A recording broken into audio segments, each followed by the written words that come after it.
Ya, Assalamualaikum warahmatullahi wabarakatuh. Selamat pagi semuanya, apa kabar? Mudah-mudahan kalian semuanya dalam kondisi sehat dan juga dalam kondisi yang bahagia. Pada kesempatan hari ini, kita akan belajar mengenai termokimia. Termokimia. Sebelumnya, Anda di kelas 10 sudah pernah belajar tentang ciri reaksi kimia. Anda sudah melakukan percobaan. Nah, ciri reaksi kimia itu dapat kita amati melalui gejala-gejala yang timbul. Di antaranya ada perubahan warna, kemudian ada yang menghasilkan endapan, kemudian juga ada yang menghasilkan gas, dan juga ada yang mengalami perubahan suhu. Nah, adanya perubahan suhu itu menunjukkan adanya kalor yang terlibat dalam suatu reaksi. Nah, kali ini kita akan belajar termokimia, yaitu berkaitan dengan kalor yang terjadi dalam reaksi kimia.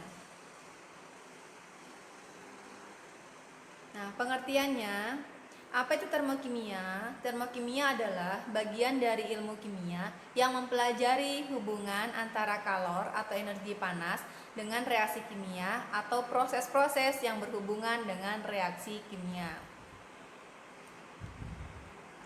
Setiap proses kimia atau reaksi kimia itu selalu disertai dengan adanya perubahan energi.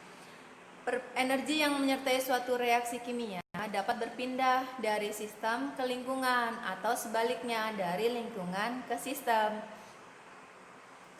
Sistem adalah segala sesuatu yang menjadi pusat perhatian, sedangkan lingkungan merupakan semua yang ada di luar dari sistem. Nah, sekarang kita akan pelajari tentang sistem dan lingkungan. Di sini ada gambar, Anda bisa amati, ada Erlenmeyer, di dalamnya ada campuran dari HCl dan NaOH. Maka, Erlenmeyer ini merupakan lingkungan, sedangkan HCl dan NaOH merupakan sistem. Jadi kalau misalnya saya punya Erlenmeyer ini, di dalamnya saya isi dengan HCl sama NaOH, maka HCl NaOH ini merupakan sistem. Sedangkan ini Erlenmeyernya, atau ketika saya masukkan batang pengaduk, ya kan, atau misalkan saya masukkan termometer seperti ini, maka Erlenmeyer ataupun batang pengaduk ataupun termometer ini merupakan lingkungan. Jadi sistem adalah pusat, ya, sedangkan segala sesuatu di luar sistem namanya lingkungan.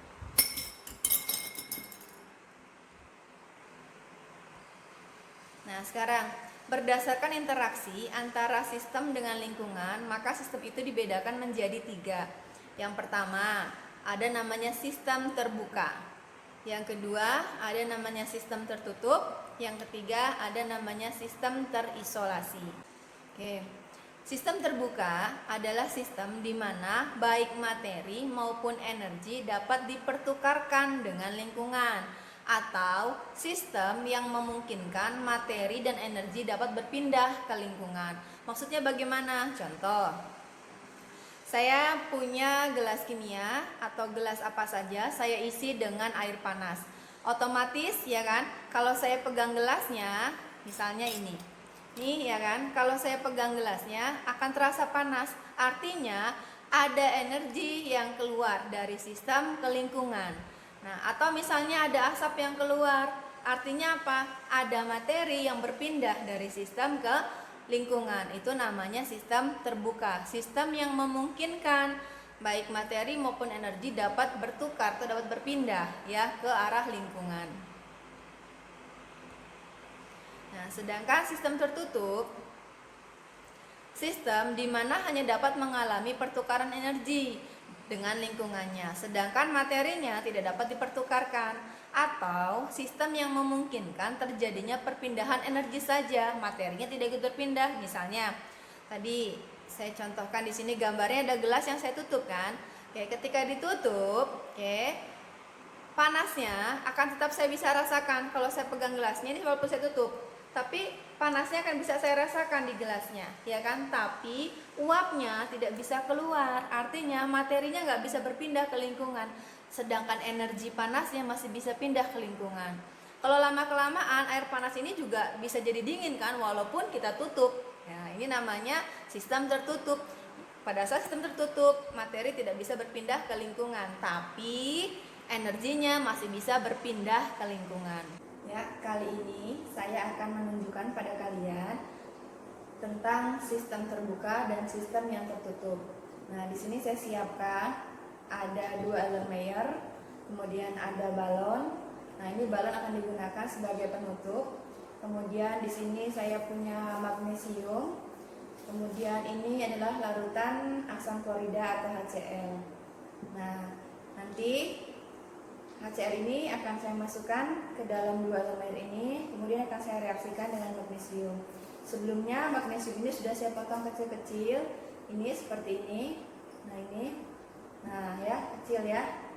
Nah, nanti ini saya masukkan ke balon ini.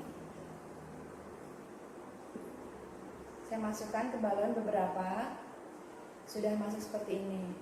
Nah, sekarang ini akan saya jadikan sebagai sistem yang terbuka dan ini saya akan jadikan sebagai sistem yang tertutup. Nah, sekarang kita mulai saja. Ini larutan asam klorida akan saya masukkan ke dalam Erlenmeyer.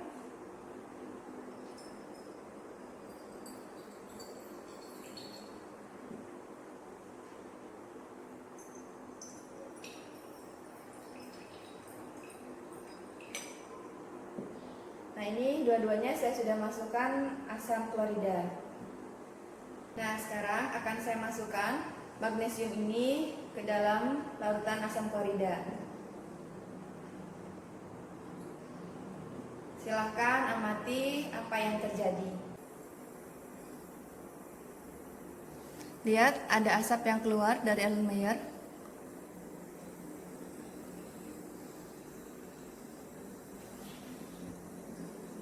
Kemudian ada gelembung gas.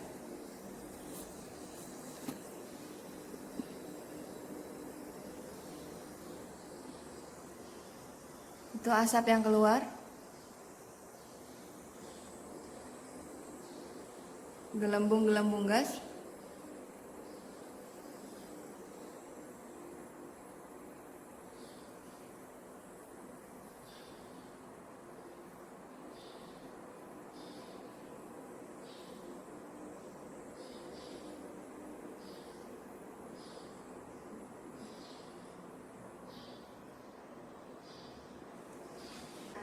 Semua magnesiumnya sudah bereaksi dengan asam klorida. Tadi Anda bisa lihat ada gelembung, kemudian ada asap yang keluar. Dan kalau saya pegang, ini terasa hangat. Nah, artinya apa? Artinya dalam sistem yang terbuka terjadi pertukaran atau perpindahan baik materi maupun energi. Tadi ada asap yang keluar, berarti ada materi yang keluar dari sistem ke lingkungan atau berpindah dari sistem ke lingkungan. Sedangkan energi juga sama. Ketika saya pegang, Erlenmeyernya terasa hangat, artinya ada perpindahan energi dari sistem ke lingkungan. Ada perpindahan kalor dari larutan HCl dengan Mg yang sudah kita reaksikan, kemudian berpindah ke gelas Erlenmeyer. Nah, sekarang kita akan coba yang sistem tertutup. Ini saya gunakan balon sebagai penutupnya. Nih.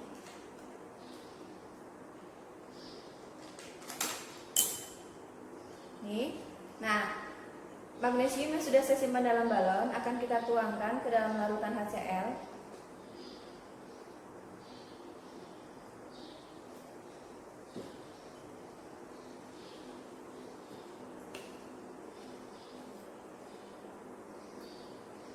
Silahkan amati apa yang terjadi.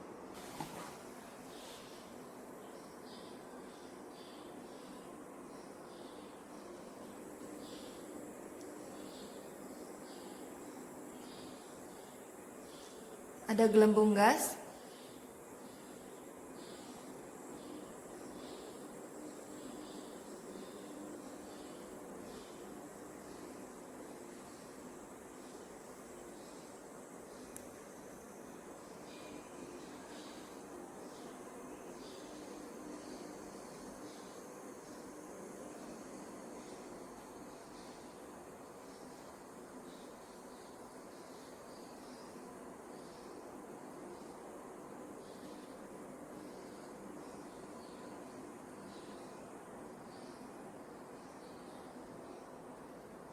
Balonnya juga menggelembung.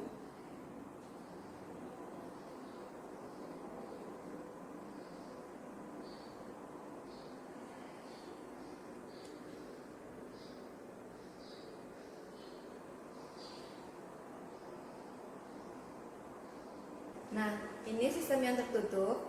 Anda bisa lihat di sini, gas yang dihasilkan dalam reaksi ini tidak bisa berpindah ke lingkungan, tapi menyebabkan balon ini menggelembung. Sedangkan kalau saya pegang Erlenmeyernya, ini tetap terasa hangat, artinya energinya tetap berpindah dari sistem ke lingkungan. Ini sistem terbuka, ini sistem tertutup. Di mana pada sistem yang terbuka memungkinkan terjadinya perpindahan baik materi maupun energi dari sistem ke lingkungan. Sedangkan pada sistem yang tertutup, materi tidak bisa berpindah dari sistem ke lingkungan, tapi energi masih bisa berpindah dari sistem ke lingkungan. Ya, demikian percobaan yang saya lakukan untuk menunjukkan mana sistem terbuka dan mana sistem yang tertutup. Nah, sekarang ada sistem terisolasi. Apa itu sistem terisolasi? Sistem di mana baik materi maupun energi tidak dapat dipertukarkan ke lingkungan, atau sistem yang tidak memungkinkan terjadinya perpindahan materi dan energi ke lingkungan. Di sini saya contohkan. Nah, ini namanya sistem terisolasi. Realnya, contohnya yang paling mudah adalah termos. Kalian tahu termos? Nah, termos itu kalau saya isi air panas ke dalamnya dan saya tutup, maka panasnya akan tetap awet seharian. Kenapa? Karena tidak ada perpindahan energi dari sistem ke lingkungan. Begitu juga dengan materinya, ketika ditutup tidak ada uap air yang keluar atau uap panas yang keluar, ya kan? Sehingga materi dan energinya juga tidak berpindah. Maka termos itu namanya sistem terisolasi. Nah, hampir semua reaksi kimia itu melepaskan atau menyerap energi. Energi yang diserap atau dilepaskan itu berupa kalor atau energi panas. Kalor merupakan perpindahan energi panas dari dua benda yang berbeda suhu. Menurut hukum ke-0 termodinamika, energi panas itu akan berpindah dari benda yang suhunya lebih tinggi ke benda yang suhunya lebih rendah. Contohnya ini, kalau saya punya ini gelas kimia, saya beri air panas. Otomatis air panas suhunya tinggi sedangkan gelas suhunya rendah, maka energi panas akan mengalir dari air panas ke gelas kimia. Maka kalau saya pegang gelas kimianya akan terasa panas. Nanti akan mengalir lagi keluarnya, ya kan, ke lingkungan di sekitarnya. Maka kalau kita rasakan dari jauh pun akan terasa panas. Nah, itu berpindah energinya dari suhu yang tinggi ke suhu yang rendah. Nah, ini saya ada contoh. Nah, ini saya ada air panas. Air panas, ya kan? Kalau saya diamkan, lama-lama bisa dingin nggak? Bisa. Kenapa? Karena terjadi perpindahan kalor dari yang suhunya tinggi ke suhu yang rendah. Air panasnya suhunya tinggi, lingkungan sekitarnya suhunya rendah, maka panasnya akan mengalir dari sistem ke lingkungan, dari suhu tinggi ke suhu rendah. Nah, sebaliknya, saya punya es batu di sini. Oke, es batu kalau didiamkan saja bisa jadi cair kan? Oke, bisa jadi nggak dingin juga kan? Nah, itu kenapa? Oke, karena es batu itu suhunya rendah, sedangkan di lingkungan sekitarnya atau bahkan gelasnya sendiri itu suhunya lebih tinggi, sehingga es batu akan menerima panas dari lingkungannya. Maka gelas ini kalornya diambil oleh es batu, maka gelas pun jadi ikut dingin.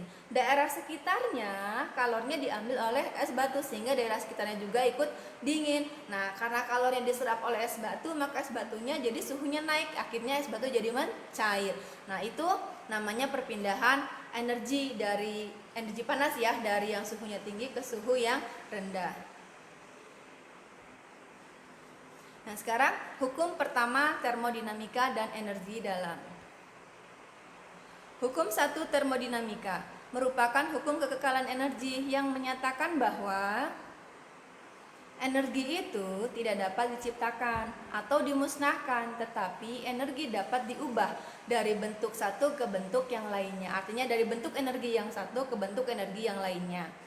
Oke, misalnya, nah ini saya punya gambar. Oke, ada seorang anak sedang makan.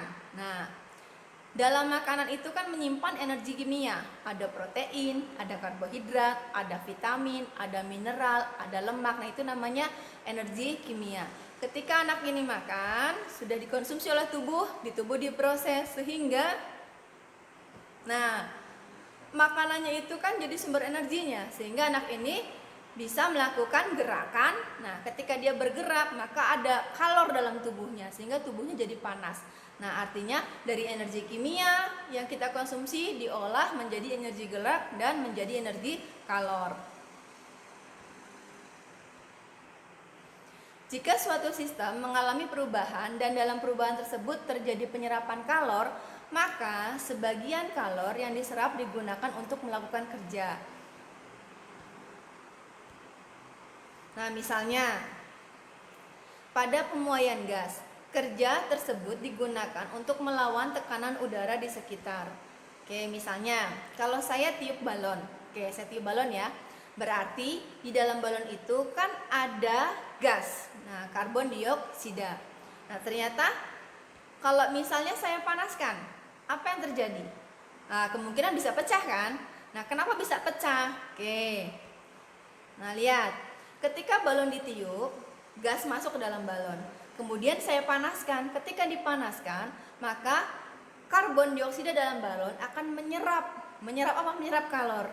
Nah, kalor yang diserapnya itu digunakan untuk bergerak melawan tekanan udara di sekitarnya. Balonnya pasti akan bergerak ya, menekan dinding balon.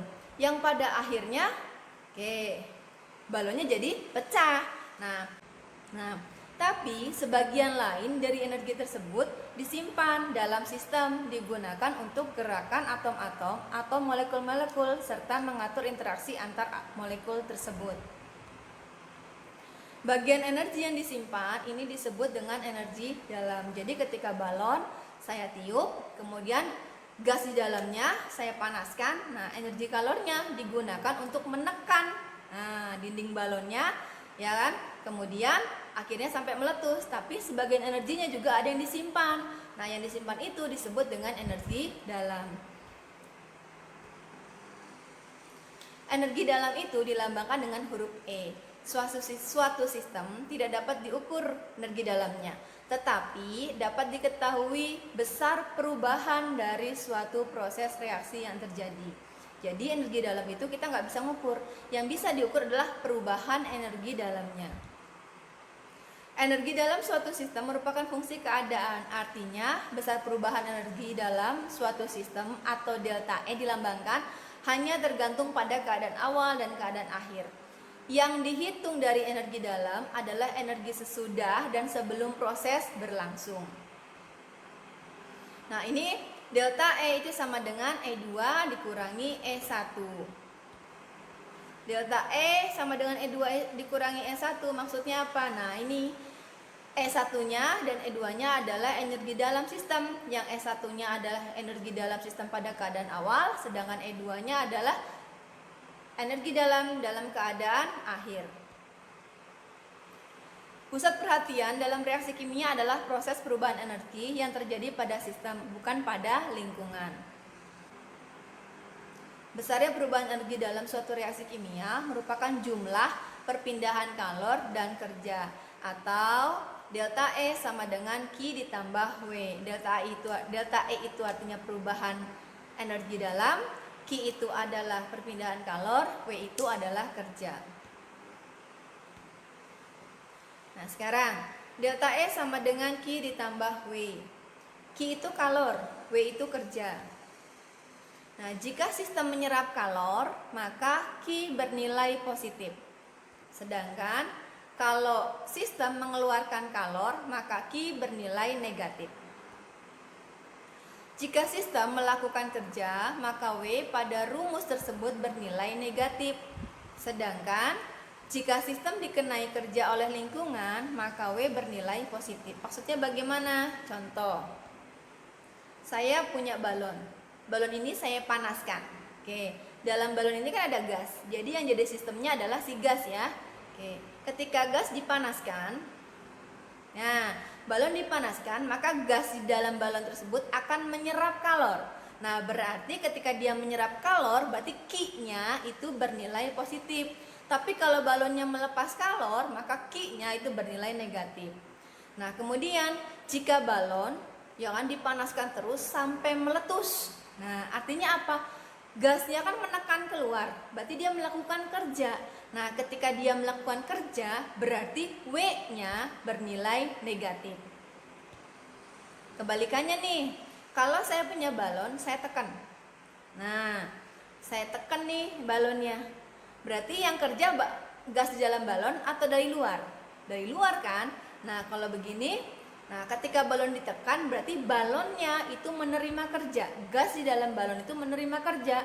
Berarti W-nya menerima kerja, ya kan? W-nya bernilai positif. Nah, sekarang kita akan bahas kerja dan kalor. Pada proses reaksi kimia, kerja umumnya terjadi akibat adanya gas yang terlibat dalam reaksi. Jadi kita bisa melihat reaksi kimia itu melakukan kerja, itu biasanya dilihat dari gas yang terlibat dalam reaksi kimia. Jika reaksi menghasilkan gas, volume akan bertambah dan pertambahan volume ini akan mendesak keluar melawan tekanan udara. Jadi ketika ada gas, ya gasnya pasti akan menambah volume, volumenya pasti akan mendesak keluar melawan tekanan udara. Contohnya ini. Nah, saya mencampurkan suatu zat, ya kan? Ternyata zatnya menghasilkan gas. Bisa dilihat dari balon yang menggelembung. Nah, bisa menggelembung kenapa? Karena ada gas. Nah, ketika ada gas maka volume bertambah, ya kan? Ketika volume bertambah maka akan ada tekanan, ya kan, dari sistem ke arah udara luar. Kerja yang dilakukan oleh sistem untuk mendorong tekanan luar tersebut adalah sebagai berikut. W sama dengan negatif P dikalikan perubahan V. P itu adalah tekanan, V itu adalah volume. Nah, W sama dengan negatif P dikali delta V, dengan delta V merupakan perubahan volume, rumusnya adalah V2 dikurangi V1. Tanda negatif disesuaikan dengan kesepakatan. Jika kerja dilakukan oleh sistem, tandanya negatif, tapi kalau sistem menerima kerja, tandanya positif. Kerja itu bukan merupakan fungsi keadaan, artinya besarnya kerja tidak hanya dihitung dari keadaan awal dan keadaan akhir, tetapi jalannya proses mempengaruhi besarnya kerja yang dilakukan. Kalor atau Q yang terjadi dalam suatu proses tergantung pada bagaimana proses tersebut berlangsung. Nah, sekarang kalor itu bukan merupakan fungsi keadaan, sehingga perubahan kalor dari suatu proses tidak boleh dihitung dengan menggunakan rumus delta Q sama dengan Q2 dikurangi Q1. Walaupun kerja dan kalor bukan merupakan fungsi keadaan, tetapi jumlah kedua energi Q atau tambah W adalah sama dengan perubahan energi dalam, yaitu merupakan fungsi keadaan. Contoh, sepotong logam magnesium direaksikan dengan asam klorida encer pada sistem terbuka dengan persamaan reaksi. Mg ditambah 2HCl menjadi MgCl2 ditambah H2. Pada reaksi tersebut, sistem melepas kalor sebesar 200 kJ. Melepas kalor, kalau melepas kalor berarti Q-nya bernilai positif apa negatif? Negatif. Dan menghasilkan gas yang akan menyebabkan terjadinya perubahan volume. Kalau perubahan volume itu berarti ada desakan, ada tekanan ke udara luar. Nah, kalau sistem juga melakukan kerja sebesar 50 kJ. Kalau melakukan kerja berarti nilai W-nya positif apa negatif? Negatif. Oke. Perubahan energi dalam delta E dalam proses tersebut adalah yang ingin kita cari adalah perubahan energi dalam, berarti delta E-nya. Maka cara menjawabnya adalah delta E itu sama dengan Q ditambah W atau kalor ditambah kerja. Q-nya tadi nilainya negatif 200 kJ. Kenapa? Karena melepaskan kalor, berarti Q-nya negatif. Sedangkan W-nya negatif 50 kJ. Kenapa? Karena sistemnya melakukan kerja, maka W bertanda negatif. Berarti delta E-nya sama dengan negatif 200 kJ ditambah negatif 50 kJ. Maka hasilnya adalah negatif 250 Joule. kilojoule. Nah, sekarang kita bahas tentang entalpi dan perubahan entalpi. Dalam termokimia dikenal istilah entalpi. Nah, entalpi itu dilambangkan dengan H, yaitu jumlah total bentuk energi yang dikandung oleh suatu sistem atau zat. Entalpi mutlak suatu sistem tidak dapat ditentukan. Yang dapat ditentukan adalah perubahan entalpinya. Nah, perubahan entalpi sistem merupakan selisih antara entalpi hasil reaksi atau akhir dengan entalpi pereaksi atau awal. Nah, dirumuskannya delta H itu sama dengan H2 dikurangi H1. Nah, sekarang kita akan bahas tentang eksoterm. Apa itu reaksi eksoterm? Reaksi eksoterm adalah reaksi kimia yang melibatkan perpindahan kalor dari sistem ke lingkungan. Pembebasan kalor ditandai dengan naiknya suhu lingkungan. Di sini sistem ya kan, lingkungan, ada pelepasan atau perpindahan kalor dari sistem ke lingkungan, maka namanya reaksi eksoterm. Pembebasan kalor mengakibatkan kandungan energi atau entalpi sistem berkurang dari keadaan semula, atau H2-nya lebih kecil daripada H1, sehingga perubahan entalpi delta H sistem harganya bernilai negatif. Kenapa? Karena delta H itu kan rumusnya H2 dikurangi H1. Kalau H1-nya lebih besar daripada H2, berarti H2 dikurangi H1 pasti nilainya kurang dari 0, maka nilainya negatif. Nah, sekarang kalau reaksi endoterm. Reaksi endoterm adalah reaksi kimia yang melibatkan perpindahan kalor dari lingkungan ke sistem. Penyerapan kalor ditandai dengan turunnya suhu lingkungan. Jadi ada sistem, ya kan, perpindahan kalornya itu dari lingkungan ke sistem. Nah, berarti sistemnya menerima kalor. Penyerapan kalor akan mengakibatkan kandungan kalor atau entalpi sistem lebih tinggi dari entalpi semula, atau H2-nya karena dia menyerap kalor, H2-nya akan lebih besar daripada H1, sehingga perubahan entalpi sistem adalah positif. Delta H itu kan H2 dikurangi H1, ketika H2-nya lebih besar daripada H1, maka H2 dikurangi H1 lebih besar daripada 0, maka delta H-nya bernilai positif. Nah, demikian saya jelaskan untuk hari ini. Nanti akan saya tampilkan video tentang percobaan reaksi eksoterm dan reaksi endoterm. Terima kasih. Assalamualaikum warahmatullahi wabarakatuh.